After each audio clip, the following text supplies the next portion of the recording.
एक समय गौतम बुद्ध अपने शिष्यों के साथ भ्रमण कर रहे थे। भ्रमण करते समय सभी एक स्थान पर विश्राम के लिए बैठ गए। समय बिताने के लिए भगवान बुद्ध ने अपने शिष्यों को एक कथा सुनाई। किसी नगर में एक व्यक्ति रहता था। उसने परदेश के साथ व्यापार किया, मेहनत फली, कमाई हुई और उसकी गिनती सेठों में होने लगी। महल जैसी हवेली बन गई। वैभव और बड़े परिवार के बीच उसका जीवन बड़े आनंद से बीतने लगा। एक दिन किसी दूसरे नगर से उसका एक संबंधी आया। बातचीत के बीच उसने बताया कि उसके यहाँ का सबसे बड़ा सेठ गुजर गया। बेचारे की लाखों की धन संपत्ति पड़ी रह गई। बात सहज भाव से कही गई थी, पर उस आदमी के मन को डगमगा गई। हाँ, उस सेठ की तरह एक दिन वह भी तो मर जाएगा। उसी अक्षण से उसे बार बार मौत की याद सताने लगी। हाय, मौत आएगी, उसे ले जाएगी और सब कुछ यहीं छूट जाएगा। मारे चिंता के उसकी देह सूखने लगी।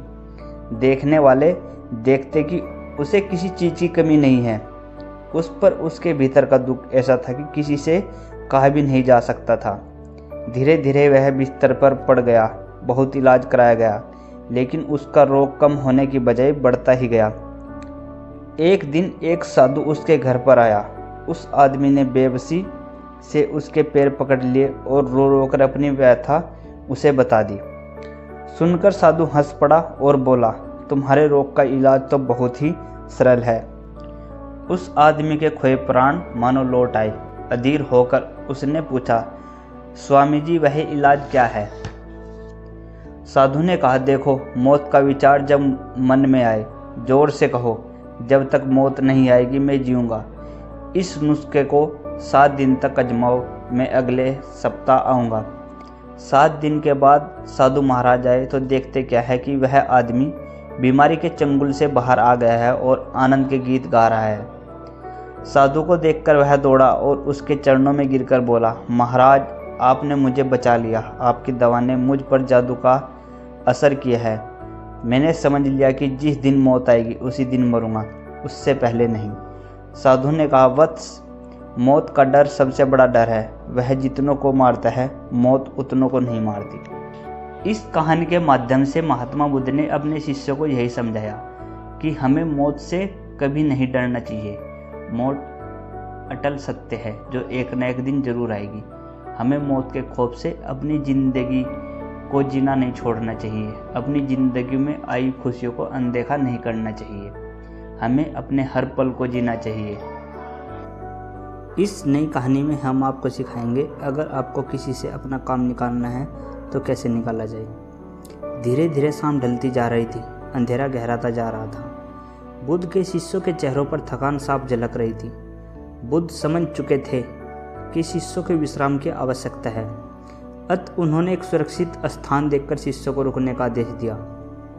कुछ समय पश्चात एक शिष्य ने बुद्ध से प्रश्न किया, महात्मन, क्या विद्या को किसी से बल द्वारा भी सीखा जा सकता है?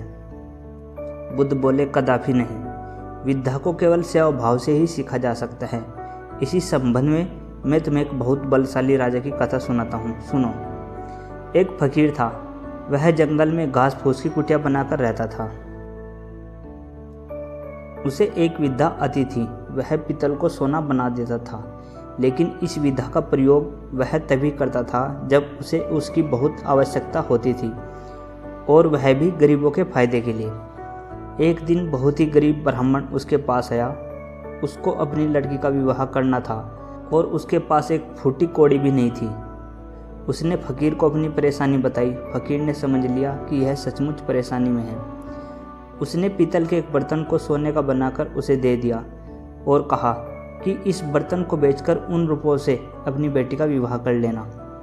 ब्राह्मण उस बर्तन को लेकर एक सुनार की दुकान पर गया। जब उसने सुनार को वह बर्तन दिखाया तो सुनार को संदेह हुआ। उसे फटे हाल आदमी के पास सोने का बर्तन हो न हो, यह राजा का ही है। सुनार उसे पकड़कर राजा के पास ले गया। राजा ने पूछा कि क्या बात है, तो उसने सारी बात सच सच बता दी।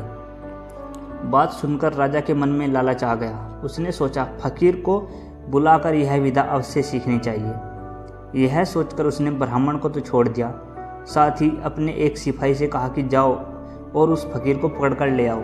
सिपाही गया और थोड़ी देर में ही फकीर को लेकर आ गया।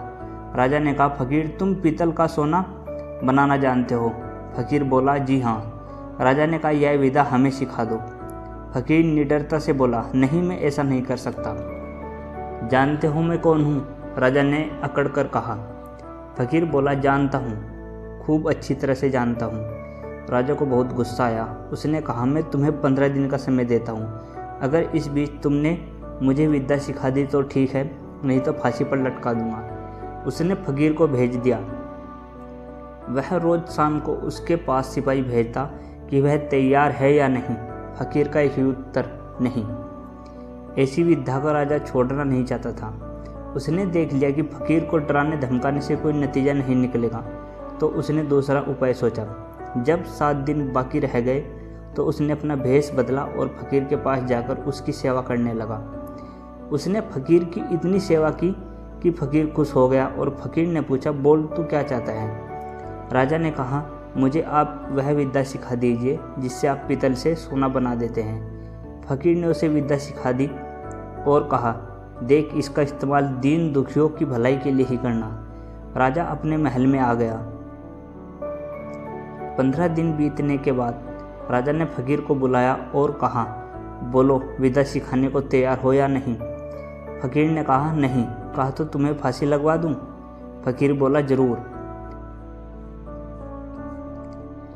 तब राजा ने गर्व से हंसकर कहा, जिस विधा का तुम्हें इतना घमंड है उसे मैं जानता हूँ। इतना कहकर राजा ने एक पीतल के बर्तन को सोने का बनाकर दिखा दिया। फकीर ने कहा, राजन, तुमने यह विद्या किसी की सेवा करके सीखी है। विद्या कभी भी डरा धमका कर हासिल नहीं की जा सकती। सभी शिष्य कहानी का अर्थ समझ चुके थे।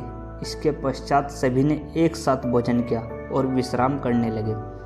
इस कहानी के माध्यम से दोस्तों हम आपको यही बताना चाहते हैं कि अगर हमें किसी से काम निकलवाना हो या किसी से कुछ सीखना हो तो वह प्यार से ही सीखा जा सकता है, अन्यथा उसे डरा धमका कर नहीं सीख सकते।